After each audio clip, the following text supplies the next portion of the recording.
व्यवस्था है उस पर बहुत कुछ सुना हुआ है। एक समस्या ये आती है कि जब दक्षिण भारत में जहाँ कन्वर्जन बहुत अधिक हो रहा है, धर्मांतरण, या कुछ कोई विदेशी आता है तो ये बोलते हैं कि आपके धर्म में सब कुछ अच्छा ही है, लेकिन ये जन्म आधारित जो व्यवस्था है, जन्म आधारित जो सबका हो जाता है निश्चित भाग्य, इसको लेके आप लोगों को अभी परिवर्तन करना चाहिए। और उसमें भी दो प्रकार के मत हैं कि वर्णाश्रम व्यवस्था जो है जन्म आधारित हो कि कर्म आधारित। कुछ ब्राह्मण ग्रंथों में ऐसा रेफरेंस भी आया है कि मेरी माँ अन्न पीसने का काम करती है, पिता मेरे वैद्य हैं, जबकि मैं अध्यापन का कार्य करता हूँ। बैठे समझ में। क्रिश्चियनों से पूछना चाहिए कि एलिज़ाबेथ वैकल्पिक राजवंश के हैं, 94 वर्ष के हैं, रानी क्यों बना के आपने रखा है? वैकल्पिक क्षत्रिय आपके यहाँ वरदान स्वरूप है और परंपरा प्राप्त क्षत्रिय हमारे यहाँ अभिशाप कैसे हो गए? एक प्रश्न का उत्तर दे नहीं सकते, पूरा क्रिश्चियन तंत्र चुप।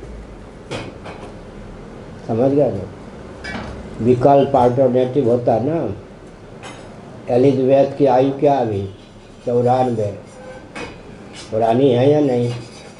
आपके यहाँ वैकल्पिक राजवंश वरदान है और हमारे यहाँ परंपरा का राजवंश अभिशाप है।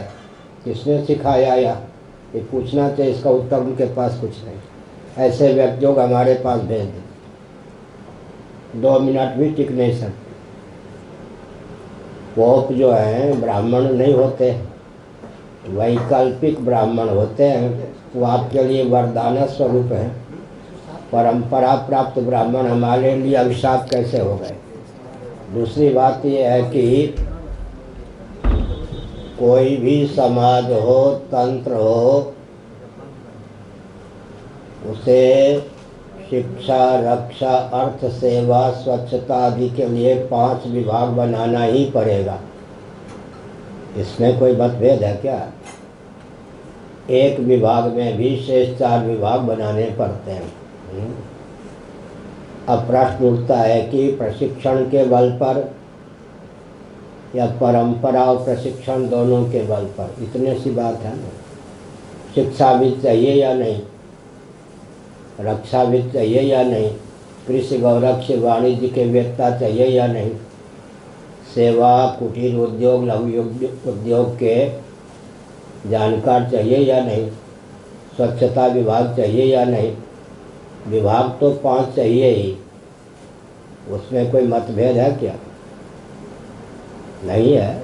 अब परंपरा से या बिना परंपरा के तो आपको वैकल्पिक ब्राह्मण, क्षत्रिय, वैश्य, शूद्र, अंत्यज बनाने पड़ेंगे।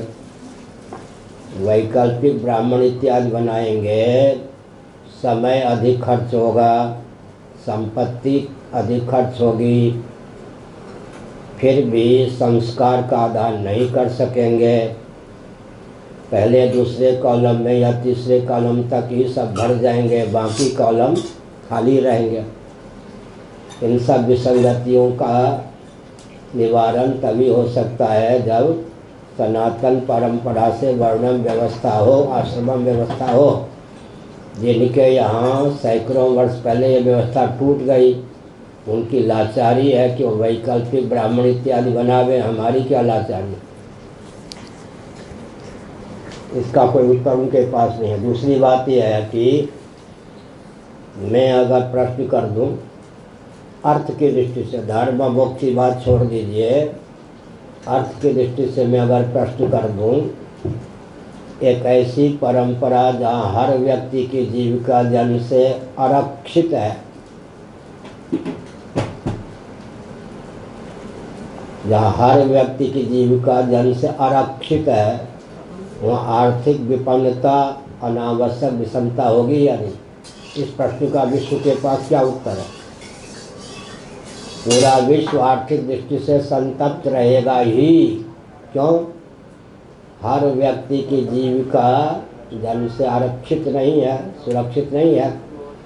जहाँ व्यक्ति की जीविका जन्म से सुरक्षित नहीं है, वहाँ आर्थिक विपन्नता, अनावश्यक विषमता रहेगी।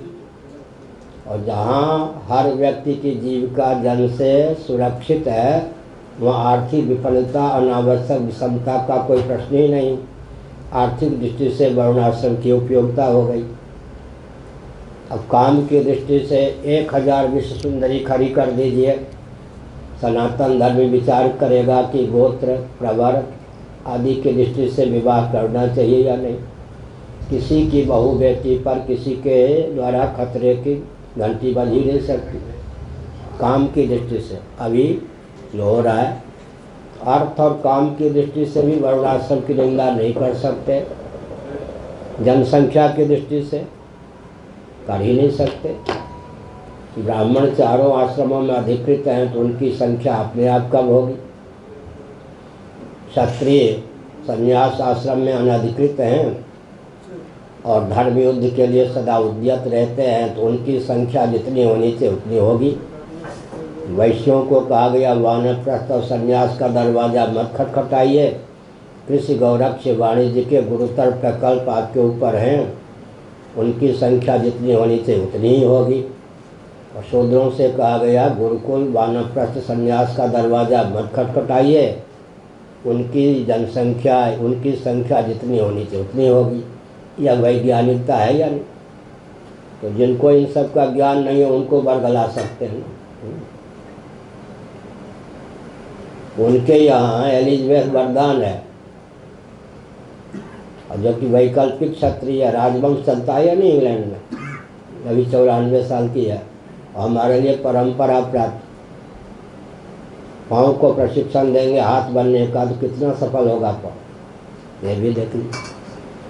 परंपरा से या केवल प्रशिक्षण के बल पर, हमारे यहाँ परंपरा और प्रशिक्षण दोनों है, सोने में सुगंध।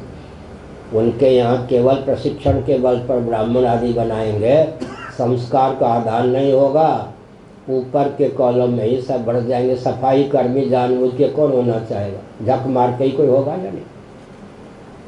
इन सब विसंगतियों का कोई उत्तर उनके पास नहीं। और